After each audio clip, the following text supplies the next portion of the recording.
Welcome to Noir Alley. I'm your host, Eddie Muller, back once again at Bar 355 to bring you a potent cocktail of danger, desire, and dashed dreams.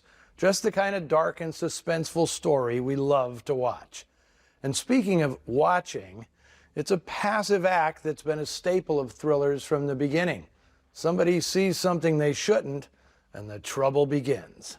But it's a little different when the protagonist sees something they shouldn't and keeps on watching, night in and night out. That's not a moment of bad timing, it's voyeurism. And for some reason, it was the premise of several films made in 1954. First, there was the Barbara Stanwyck noir Witness to Murder, made at United Artists, followed only weeks later by Alfred Hitchcock's classic Rear Window, made at Universal. Surreptitious surveillance is also at the core of today's film, Pushover, a trim and tidy 1954 offering from Columbia Pictures in which the unwitting objects of the creepy voyeurism are two of the biggest bombshells of the 1950s, Kim Novak and Dorothy Malone. In fact, Pushover is the film that introduced Kim Novak, launching her, sometimes against her will, into the stratosphere of superstardom. Pushover is also the rare film based on two different novels, both by veteran crime writers. Thomas Walsh's The Night Watch is the base spirit, if you will. It provided the premise. A trio of cops stake out the apartment of a suspected bank robber.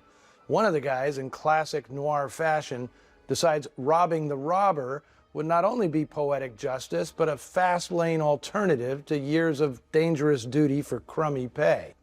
Added to the mix was the hook in Bill Ballinger's novel Rafferty, which turns on the spicy idea of a cop falling for a gangster's woman.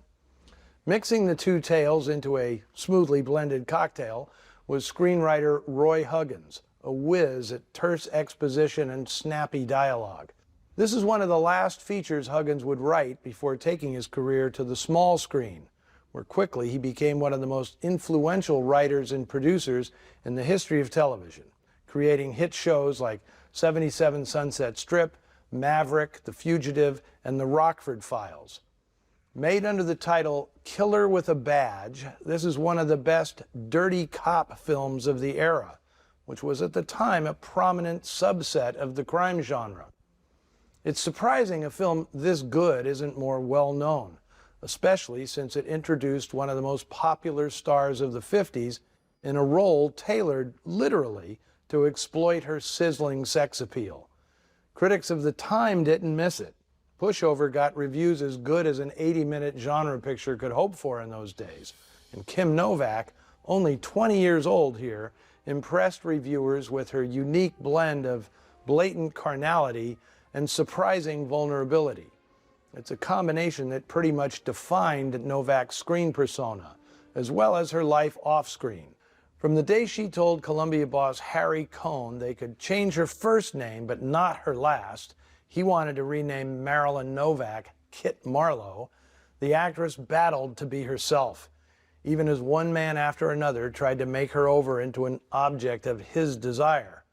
She's also an unusually sensitive soul, one who suffered a lot from wearing her heart right out there on her sleeve. She had virtually no acting experience when she made this movie, but it doesn't matter. Kim Novak is one of those rare performers whose essence burns directly into the film. As Kim Novak takes her first steps into this dark terrain, co-star Fred MacMurray bid adieu to noir. Double Indemnity had shown he could play more than lightweight comedy, but it wasn't until he'd aged into the kind of man he plays in Pushover that MacMurray solidified his reputation as a dramatic actor. Great roles were yet to come.